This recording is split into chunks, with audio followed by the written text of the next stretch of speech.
In a bold move that has stirred significant debate, President Donald Trump recently signed an executive order that classifies the loosely organized movement known as Antifa as a domestic terrorist organization.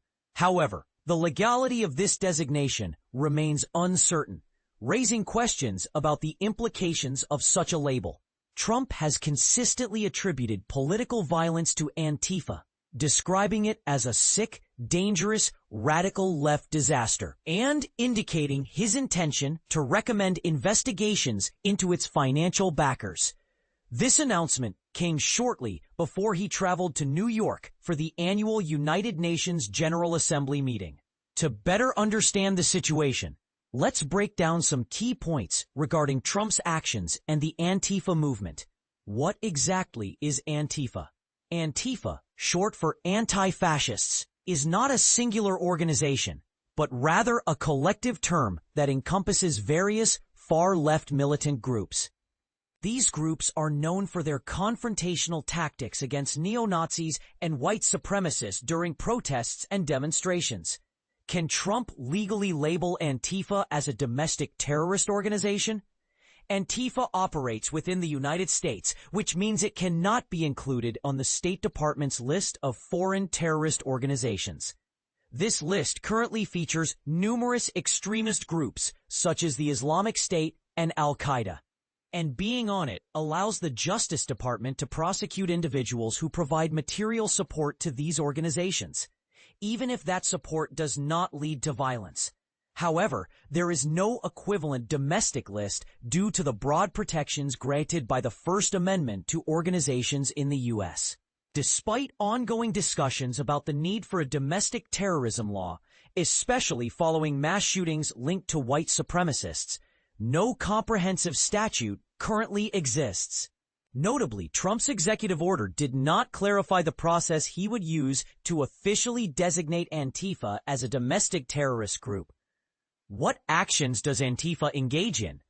According to a 2018 report from the Congressional Research Service, Antifa literature encourages its followers to engage in both lawful protests and more aggressive confrontational actions. This includes monitoring the activities of white supremacist groups, publicly sharing personal information about perceived adversaries, developing self-defense training programs, and pressuring organizations to cancel events featuring speakers they deem to have fascist ideologies. Antifa members have been involved in significant protests and counter-protests, notably during the white supremacist rally in Charlottesville, Virginia, in August 2017, and in various confrontations with far-right groups in Portland, Oregon. Why did Trump label Antifa as domestic terrorists? Trump has characterized Antifa as a dangerous group, asserting that it employs illegal methods to orchestrate a nationwide campaign of violence and terrorism aimed at overthrowing the U.S. government. His executive order calls for all relevant government agencies to utilize their full authority to investigate, disrupt, and dismantle any illegal activities associated with Antifa or those claiming to act on its behalf. Trump's history with Antifa. During his first term, Trump and his administration frequently pointed to Antifa as a key player in the violence that erupted during protests following the death of George Floyd, a black man who died after a Minneapolis police officer knelt on his neck for several minutes. Then Attorney General William Barr described the actions of out-of-state agitators as Antifa-like tactics, claiming that Antifa was instigating violence and engaging in domestic terrorism. At that time, Trump explicitly blamed Antifa for the unrest, alongside violent mobs and looters. Recently, Trump has again highlighted Antifa, particularly after the assassination of conservative youth activist Charlie Kirk, a vocal supporter of the president. In a recent conversation with reporters in the Oval Office, Trump expressed his willingness to pursue a domestic terrorism designation for Antifa, contingent upon the support of current Attorney General Pam Bondi and other cabinet members.